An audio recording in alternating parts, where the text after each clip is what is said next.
올 한 해 동안에 여러분의 삶 속에 영적인 신령한 열매가 많이 맺혀지기를 원합니다. 올해만이 아니라 우리가 이 땅에 살아있는 동안에 신앙의 연수가 자랑이 아니라 영적 열매의 풍성함이 자랑일 수 있기를 원합니다. 오늘부터 해서 마태복음 13장을 통하여 보는 천국의 7가지 비유의 말씀을 전하고자 합니다. 첫 번째 말씀으로 씨 뿌리는 비유입니다. 우리가 이 천국 비유 중에서 씨 뿌리는 비유를 가장 잘 알고 있는 비유 중에 하나라는 생각이 드는데요. 예수님이 이 비유를 이야기를 하면서 비유를 길게 말씀하시고 그리고 길게 설명을 하셨던 비유 중에 하나가 이 씨 뿌리는 비유입니다. 천국에 관한 비유를 이야기를 하려면 제일 먼저 전쟁에 관한 비유를 하신다든지 어떻게 하면 주의 백성들이 승리하고 천국이 이기게 될 것이고 천국의 백성들은 승리할 것이라고 하는 것을 첫 번째 비유로 하실 수도 있었을 텐데 예수님은 첫 번째 비유로 천국 비유를 두셨던 것이 바로 농부가 천국의 씨앗을 이 땅에 뿌리게 되는 것으로부터 시작을 하게 됩니다. 오늘 정말 귀한 말씀입니다. 여러분 평생 되새기고 되새길 수 있는 좋은 말씀이 오늘 말씀인데요. 물론 성경 말씀은 다 좋은 말씀이죠. 그런데 오늘 여러분에게 전하고 싶은 이 말씀은 우리가 묵상하고 또 보고 보아야 할 부분인데 왜 그러냐 하면 왜 어떤 사람들에게는 열매가 있고 어떤 사람이 열매가 없는가? 왜 신앙생활을 오래 했음에도 불구하고 열매를 맺지 못하는가? 그 근거가 무엇이며 그 이유가 무엇인지를 오늘 확인해 볼 수 있기 때문에 그렇습니다. 놀랍게도 이 밭의 종류에 대한 여러 가지를 이야기하다가 열매를 맺는 밭은 딱 하나밖에 없었습니다. 좋은 땅에서 열매를 맺게 되었고 옥토이죠. 열매의 양으로서 100배, 60배, 30배의 이야기를 하는데 중요한 것은 열매가 하나라도 맺혀 있느냐라고 하는 것입니다. 주님이 보시는 열매는 양에 있지 않았어요. 실질적으로 주님이 보시는 열매는 열매가 있느냐 없느냐를 보고 있다는 사실입니다. 좋은 밭 외에 다른 밭에서는 열매가 하나도 맺히지 않았다는 사실입니다. 싹을 보거나 잎을 보고서 열매가 맺혀질 것이라고 생각해서는 안 됩니다. 열매를 맺어도 되고 안 맺어도 되는 것이 아니라 반드시 열매를 맺어야만 하나님의 백성이라는 것에 증언을 해주는 것 중에 하나가 열매입니다. 우리가 이 땅에 살아가는 동안에 어떤 사람은 많은 열매가 있고 어떤 사람은 적은 열매가 있고 어떤 사람은 열매가 없는데 성경이 지금 예수님이 이 말씀 가운데 천국 비유에서 해주고 싶은 부분은 무엇이었냐면 열매가 얼마나 많이 맺혔느냐가 아니라 실질적으로 열매가 있느냐 없느냐를 확인하는 거예요. 아무리 좋은 씨앗이 떨어지고 심겨져도 밭의 상태에 따라서 열매를 맺을 수가 있고 맺지 않을 수도 있습니다. 예수님이 뿌린 씨앗은 최상품이었습니다. 예수님은 농부로서 이 땅에 오셔서 복음의 씨앗을 이 땅에 뿌렸습니다. 그런데 이 씨앗이 문제가 아니라 밭이 문제였다는 것을 성경은 우리에게 오늘 말씀을 확인해 주고 싶은 것입니다.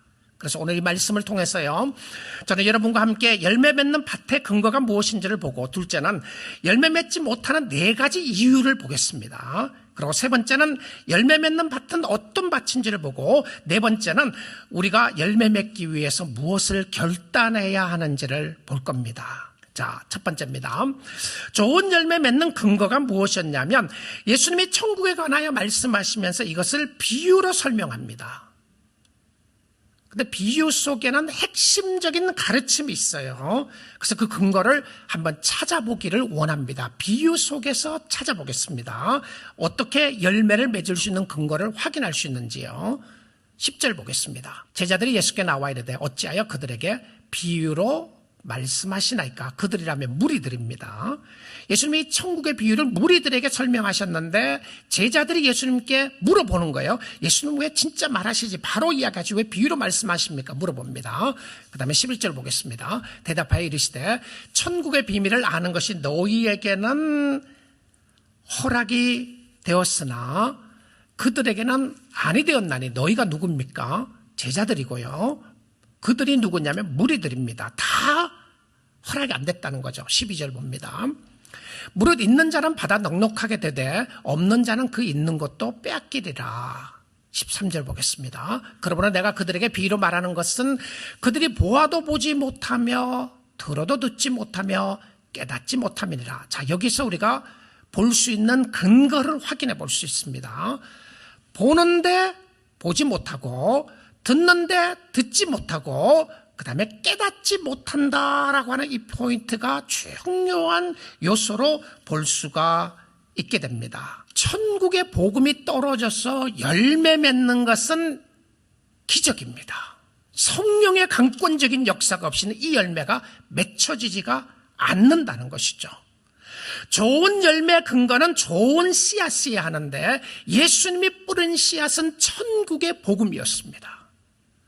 자, 다음 주에 우리가 천국의 복음이 아닌 악한 복음을 뿌리는 사람이 나오는데 사단이 가라지를 뿌리는 모습을 우리가 다음 주에 보게 될 겁니다. 근데 오늘 첫 번째 비유에서는 예수님이 농부로서 좋은 씨앗을, 최고의 좋은 씨앗을 뿌립니다. 근데 최고의 좋은 씨앗을 뿌림에도 불구하고 열매가 있는 사람이 있는가 하면 열매가 하나도 없는 사람이 있어요.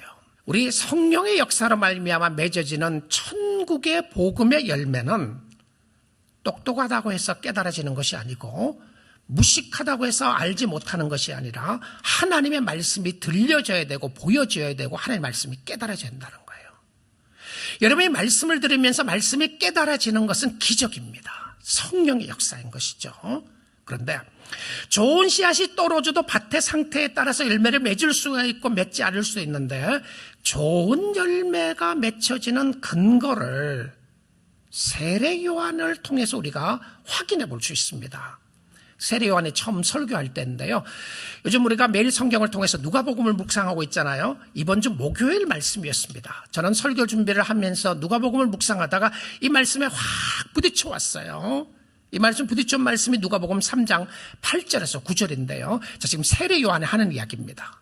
첫 번째 하나는 광야에서 하는 설교 속에 볼 수 있는데요. 그러므로 회개에 합당한 열매를 맺고, 자, 이 포인트입니다. 주님이 우리에게 요구하시는 좋은 열매는 무엇이었냐면 회개에 합당한 열매입니다. 회개에 합당한 열매를 맺고 속으로 아브라함이 우리 조상이라 말하지 말라. 그러니까 실질적으로 자기네들 우리는 예수 믿는 사람이다, 이런 표현입니다. 우리는 나는 하나님의 자녀고 나는 예수 믿는 사람이고 하나님의 백성이라고 이야기를 하는데 그들이 속으로 아브라함의 자손을 말하지 말라. 내가 너에게 이르노니 하나님이 능히 이 돌들로도 아브라함의 자손이 되게 하시리라. 자, 돌들로도 아브라함의 자손이 되게 한다. 그렇게 절대 안 하시는 거죠. 근데 실질적으로 우리의 마음속에 무엇이 있는가를 보라고 하는 말씀입니다. 회개에 합당한 열매입니다. 자, 9절 보겠습니다. 연결했어요. 이미 도끼가 나무 뿌리에 놓였으니, 자, 여기서 좋은 열매라는 단어가 나옵니다. 좋은 열매 맺지 아니하는 나무마다 찍혀 불에 던져지리라. 자, 그냥 일반적인 열매 아닙니다. 아무 열매 아니에요. 좋은 열매입니다. 그러니까 좋은 씨앗을 뿌려서 좋은 땅에서 맺는 좋은 열매인데 이 좋은 열매가 어떤 열매냐면 회개를 통해서 맺어지는 열매입니다. 자, 이제 이해가시죠? 자, 우리의 심령 속에 좋은 열매가 맺혀진다고 했을 때 그 좋은 열매는 반드시 회개에 합당한 열매입니다. 그러면 세례 요한이 이야기했던 회개에 합당한 열매가 무엇입니까? 예수께로 돌아가고 하나님께로 돌아가는 겁니다. 천부여지없어서 손들고 갑니다 라고 하는, 하나님 주님이 나를 버리시면, 주님이 나와 함께하지 아니하시면 내가 아무것도 할 수 없습니다. 주님이 최고입니다. 나는 죄악된 모습 가운데 살아가지만 오늘 주님을 의지하고 주님을 바라봅니다. 회개에 합당한 열매가 좋은 열매라고 하는 것을 보게 됩니다. 열매 맺지 못하는 이유 4가지를 확인해 보겠습니다. 다시 말씀드리지만 열매 맺는 부분에 있어서 씨앗이 좋아요. 씨앗이 좋은데 그 씨앗이 좋은 씨앗이 무엇이냐면 복음입니다. 복음이에요. 근데 좋은 열매를 맺기 위해서는 밭에 상태가 너무나도 중요합니다. 누구의 밭인가요? 이것을 교회 밭이라고 생각하지 마시고 이웃 사람의 밭이라고 생각하지 마시고 나의 밭입니다. 다른 이야기를 하면 내 마음입니다.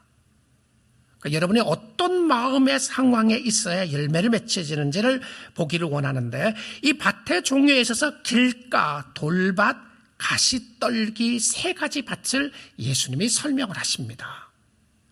자, 첫 번째요. 열매 맺지 못하는 첫 번째 밭은 이유가 무엇이었냐면 완악한 마음 때문에 그렇습니다.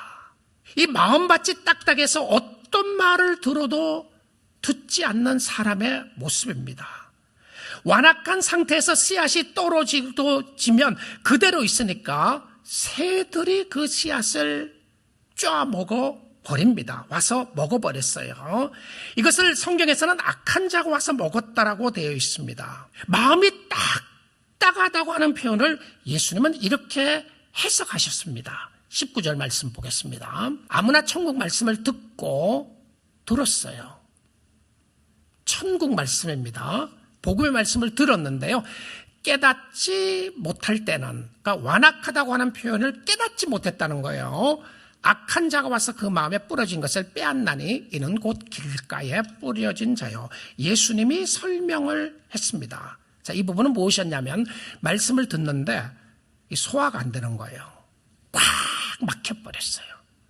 여러분, 음식 아무리 좋은 음식을 먹는데 먹다가 꽉 막히는 소화가 안 되는 때가 있잖아요.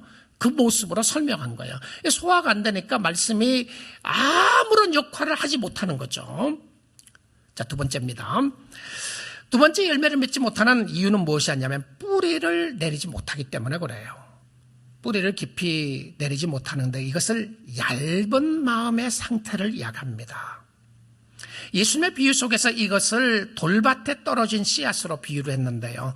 20절부터 21절 예수님의 해석을 한번 보겠습니다. 그러니까 실질적으로는 이 비유가 정말 누구에게 하고 싶었느냐 하면 예수 그리스도의 복음의 말씀을 듣고 있는 하나님의 백성들이라고 이야기하는 사람들, 무리들과 제자들에게 하시는 말씀이었어요. 오늘 이야기를 하면 지금 바깥에 나가서 그냥 떠들면서 말씀을 전하는 것보다는 교회 안에 있는 성도들에게, 예수 믿는다고 하는 사람들에게 하고 싶은 메시지였습니다. 저와 여러분에게 주시는 말씀이었어요. 말씀을 듣고 즉시 기쁨으로 받되, 여기까지 보면 너무 좋은 겁니다.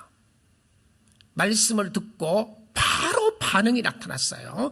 그 반응이 어떤 반응이냐면 기쁨입니다. 이거 얼마나 좋은 겁니까? 그렇죠? 말씀을 듣고 감격합니다. 말씀을 듣고 하나님 감사합니다. 찬양합니다. 말씀을 듣고 바로 하나님 앞에 기쁨으로 화답합니다. 좋은 거예요. 그런데 문제가 뭐냐? 21절 보겠습니다. 그 속에 뿌리가 없어 잠시 견디다가 말씀으로 말미암아, 신기하죠? 환난으로 말미암아가 아니고요. 말씀으로 말미암아, 말씀을 드렸기 때문에 하는 표현입니다. 말씀을 들은 말씀으로 말미암아 환난이나 박해가 일어날 때는 바로, 자, 기쁨도 바로였어요. 그렇죠? 순식간에 확 기뻐하고 넘어지는 것도 바로입니다. 근데 그 바로 넘어지는 때가 언제냐 하면 환난이나 박해가 일어날 때는 곧 넘어지는 자요. 자, 환난이나 박해가 핍박이 있을 때에 넘어지는데 이 사람은 자꾸 흔들리는 겁니다. 신앙이야, 믿음이 있는 것 같은데 반응도 하고 또 감사도 하는데 자꾸 흔들려요. 그 흔들리는 게 뭐 때문에 흔들리냐면 어려움이 있으면 흔들리는 거예요. 근데 결과적으로는 이 흔들리다가 뿌리채 뽑혀집니다. 왜 뿌리채 뽑혀지죠? 뿌리를 깊이 내리지 못하니까 확 뽑혀지는 역사가 있어요. 자, 놀라운 것은 예수님이 이 상황 속에서 이렇게 말하지 않았어요. 이 사람이 다시 일어났더라는 말을 안 합니다. 무슨 이야기냐? 뿌리채 뽑혀서 결과적으로는 말라서 없어져 버렸어요. 자, 우리가 착각하지 말아야 되는 것이 있습니다. 내가 설교 들을 때 너무 좋은데 6일 동안 삶 속에는 하나도 말씀으로 기억도 안 나고 따라가지 않는다. 어떨 때는 말씀의 은혜가 되는데 1년에 한두 번은 은혜가 되는데 여러분 착각하지 마셔야 됩니다. 여러분이 정말 하나님의 자녀인가를 오늘 이 시간에 물어보십시오. 그리고 성령의 열매가 있는지를 확인해 보세요. 그 환난과 핍박 때문에 내가 교회를 그만뒀다. 교회 가고 싶지도 않고 예수 믿고 싶지 않다. 누구 때문이다. 여러분 정말 확인해 보셔야 합니다. 그 사람 때문에 여러분의 신앙이 흔들리고 뿌리째 뽑힌다면 여러분이 그렇게 끝나겠습니까? 인생을요. 여러분의 인생을 신앙에 이렇게 중요한 부분을 누구 때문이다, 무엇 때문이다라고 이야기하고 뿌리채 뽑혀서 말라 끝나겠습니까? 자, 여러분 혹시 이런 말씀을 듣고 있는 상황 속에서 여러분의 삶 속에 말씀드리고 싶은 부분은요. 오늘 말씀을 듣고 있다는 것은 소망이 있습니다. 왜냐하면 제가 열매 맺는 방법을 성경을 통해서 가르쳐 주려고 그래요. 어떻게 하면 되는지요. 그래서 환난과 핍박이 우리의 신앙을 흔들 수 있어요. 근데 하나님의 백성들은 시냇가에 심은 나무는 환난과 핍박과 가뭄이 있어도 오히려 예수께를 찾아갑니다. 가뭄이 드니까 어떻게 해요? 물을 찾아가는 거죠. 어려우니까 어떻게 합니까? 어려우니까 예수를 더 붙잡는 거예요. 말이 되죠? 자, 진짜 믿음의 사람들은 가뭄이 있으니까 물을 찾아가듯이 믿음의 사람들은 어렵고 힘들면 예수께로 자꾸 뿌리를 찾는 거예요. 진짜가 뭔가? 내가 사는 목적이 뭔가? 이렇게 살아도 될 것인가? 이걸 자꾸 물어보는 거예요. 그리고는 확인해서 어디로 가느냐 하면 세상으로 더 가는 것이 아니라 예수께로 더 가는 거예요. 이거 믿음의 사람의 증거입니다. 여러분 그런 모습이 있으면 놀라운 증거예요. 절대 믿음의 사람들이 하나님 앞에 믿음을 바로 두는 사람이 무너지지 않아요. 무너지지 않아요. 자, 세 번째입니다. 열매 맺지 못하는 사람의 세 번째 나타나는 모습이 가시떨기에 떨어진 씨앗인데요. 가시떨기에 떨어지는데 가시떨기에 떨어진 씨앗은 결과적으로는 열매를 맺지 못하는데 왜 그러냐면 그 이유를 두 가지를 설명을 합니다. 그래서 세 번째, 네 번째는 가시떨기에서 제가 확인하려고 그래요. 가시떨기에 뿌려졌다는 것은 말씀을 들으나 세상의 염려와 재물의 유혹에 말씀이 막혀 결실하지 못하는 자요. 자, 싹이 올라옵니다. 올라와요. 올라오는데 가시덤불에 확 막혀서 열매를 못 맺게 됩니다. 근데 이 가시덤불을 믿음의 모습으로 생각을 하면 영적인 모습으로 가시덤불을 주님은 두 가지로 설명을 합니다. 첫째는 세상의 염려고요. 두 번째는 재물의 유혹입니다. 자, 이 부분을 조금 나눠서 한번 보기를 원하는데요.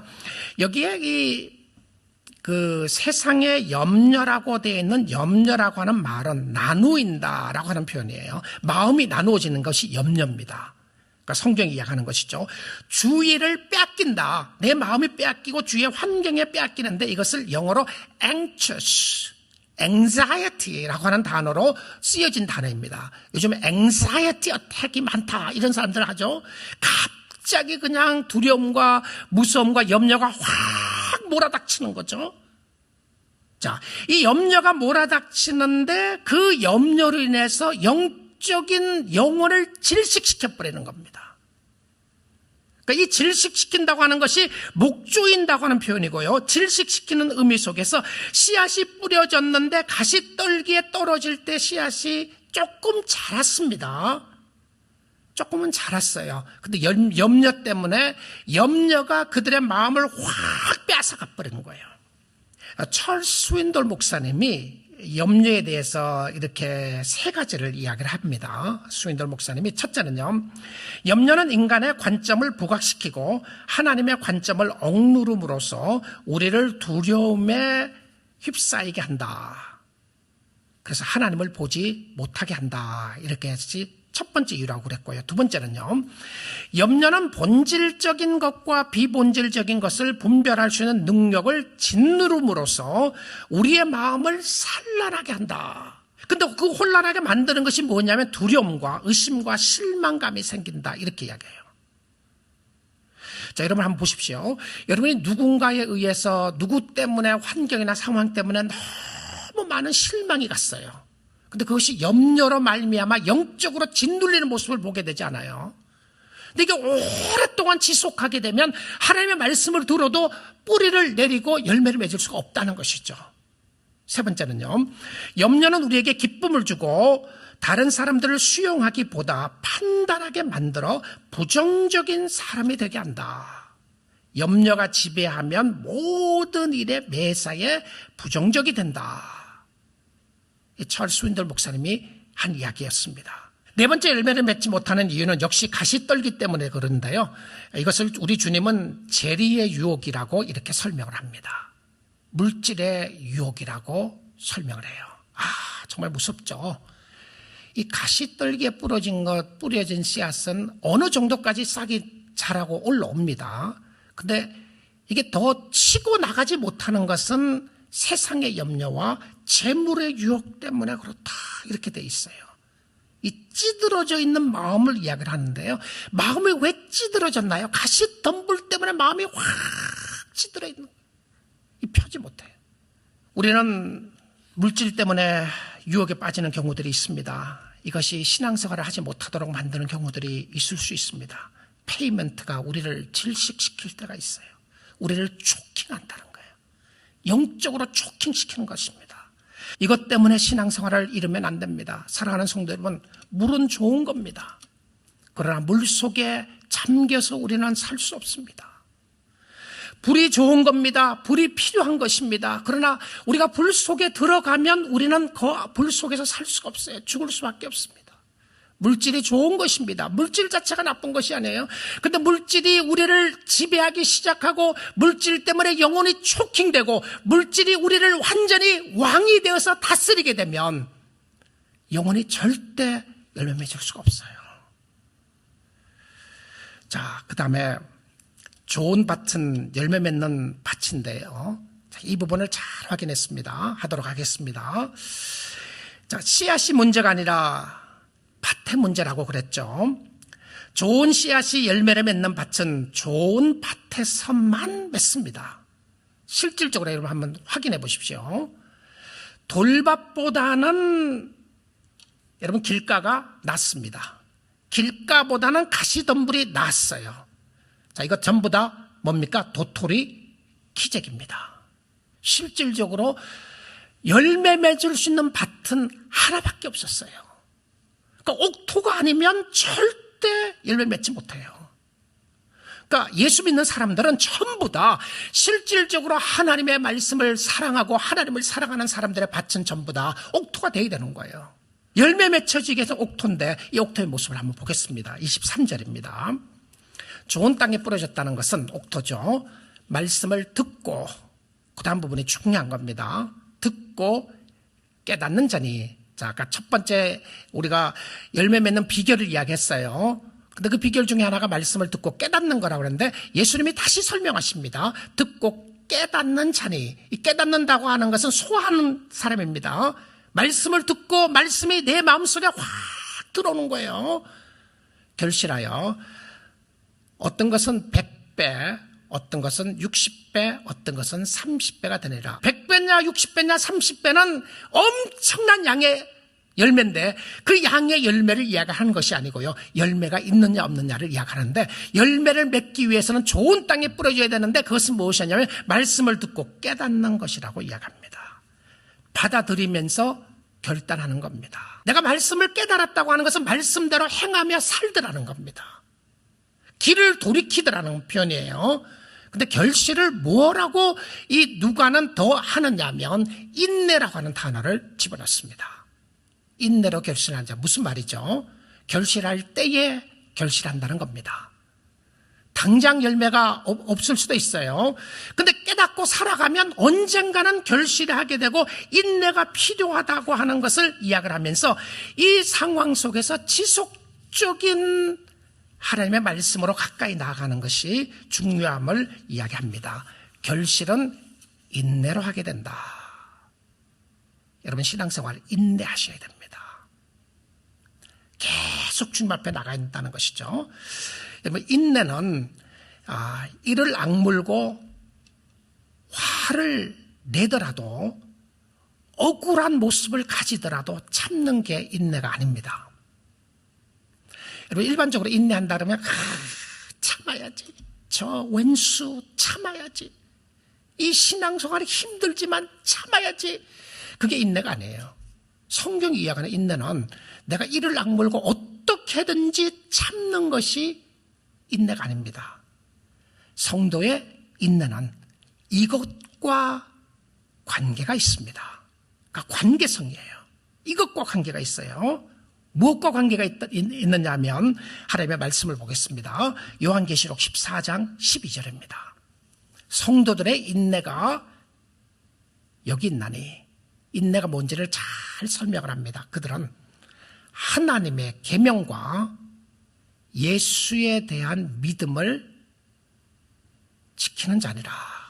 인내는 뭐냐면 하나님과 관계가 있는 것이고요, 예수에 대한 관계가 있는 것인데, 하나님의 말씀, 계명이죠. 하나님의 말씀과 예수님께 대한 신뢰, 믿음을 지키는 자리라. 인내는, 성도의 인내는 지속적으로 하나님의 말씀에 순종하고 예수님에 대한 믿음을 저버리지 않는 것이 인내라고 하고 있습니다. 예수 버리면 끝인 거죠. 어떤 어려움과 어떤 힘든 것이 있다고 할지라도 주님을 떠나면 아무것도 할 수가 없습니다. 주님께 가까이 오셔야 합니다.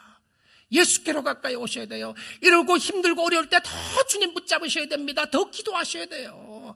자, 마지막입니다. 네 번째예요. 어떻게 하면 좋은 밭에서 열매를 맺을 수 있겠는가 하는 질문입니다. 여러분의 밭을 만드신 하나님께로 나아가셔야 합니다. 밭은 스스로 고칠 수가 없어요. 그렇잖아요.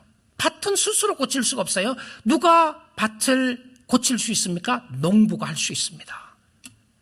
가시덤불을 드러내는 것이 누가 하나요? 농부가 하죠. 밭에 있는 돌을 드러내고 거름을 주는 것이 누가 하나요? 농부가 합니다. 농부가 해야 될 역할이 있다는 것이죠. 땅의 본성을 누가 바꿀 수 있습니까? 땅이 못 바꿔요. 땅의 본성을 만드신 하나님이 바꿀 수 있다는 것이죠. 하나님이 경작하도록 내버려 두셔야 됩니다. 주님이 변화시켜 주십니다. 그런데 두 번째로 우리 역할이 있어요. 여러분은 그럼 뭘 해야 돼요? 이렇게 할 수 있습니까? 주님이 내 마음을 안 바꿔주시니까 나는 바꿀 수가 없다, 이렇게 말할 수 있나요? 아닙니다. 주님이 여러분의 마음을 바꿔주시는데 그러기 위해서는 여러분이 해야 할 역할이 있습니다. 그것이 뭡니까? 여러분도 회개하고 죽게 가는 겁니다. 하나님 내 마음에 가시와 엉겅퀴를 드러내는 거예요. 가시와 엉겅퀴를 드러내시는 아픔이 있을 겁니다. 이것을 드러내야 옥토를 만들 수 있어요. 우리의 소망이 바로 이것입니다. 예수님이 우리의 희망이십니다. 아프지만 마음의 밭을 갈아야 하고 마음의 밭을 경작을 해야 합니다. 염려 때문에 신앙이 자라지 못하고 있습니까? 늘 걱정한 마음 때문에 삶의 변화가 없습니까? 의지와 결단이 없으시나요? 여러분, 주님 앞에 열린 마음으로 가십시오. 주님의 도우심을 오늘 아침 시간에 간구하십시오. 여러분의 마음밭도 옥토가 될 수 있다는 것이 복음입니다. 여러분의 심령도 좋은 밭이 될 수 있다는 것이 오늘 아침에 주신, 여러분의 주신 말씀의 은혜였습니다. 좋은 열매는 좋은 씨앗과 좋은 밭에서만 맺히게 되어 있습니다. 좋은 씨앗은 하나님의 말씀의 복음의 말씀이고, 좋은 밭은 성령의 역사로 말미암아 기경되고 경작된 여러분의 마음 상태였습니다. 마음을 경작하고 전심으로 주님 앞에 나아갈 때에 여러분의 심령이 옥토가 돼서 100배, 60배, 30배의 결실을 맺는 여러분의 역사가 있기를, 성령의 역사가 있기를 주님의 이름으로 축복드립니다.